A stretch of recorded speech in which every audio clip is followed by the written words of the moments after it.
នៅក្នុងថ្នាក់រៀនបងបានឃើញអូនញញឹមស្រស់ស្អាតបេះដូងបងចាប់ទៅញ័រ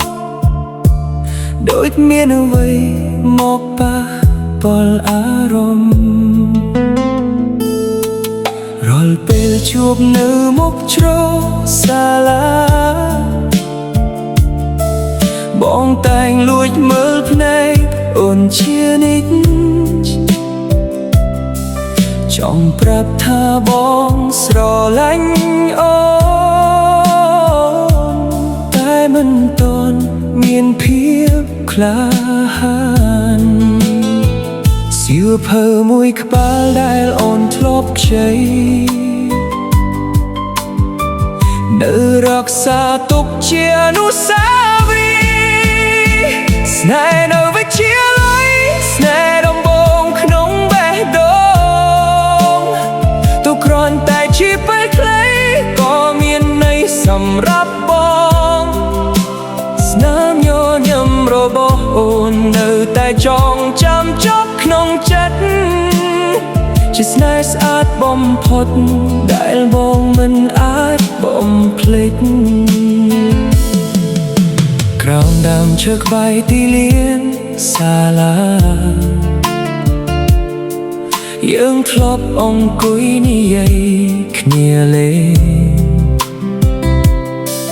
សំណើចនឹងពាក្យផ្អែមលើហេតុធ្វើឲ្យថ្ងៃធំតាคล้ายជាពិសេសពេលប្រឡងចប់ឆ្នាំសិក្សាយើងត្រូវបែរផ្លូវគ្នាទៅមុខតែរូបអូននៅក្នុងបេះដូងមិនដែលរសាត់បាត់ទៅណា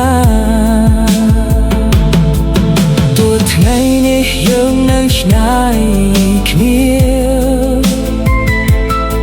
អនុស្សាវរីយ៍នៅតែរស់ក្នុងចិត្ត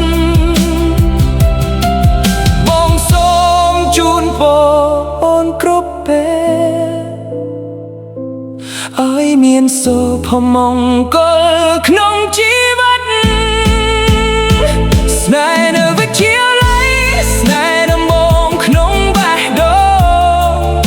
ទោះពេលវេលាកន្លងផុតក៏មិនអាចលុបបានឡើយ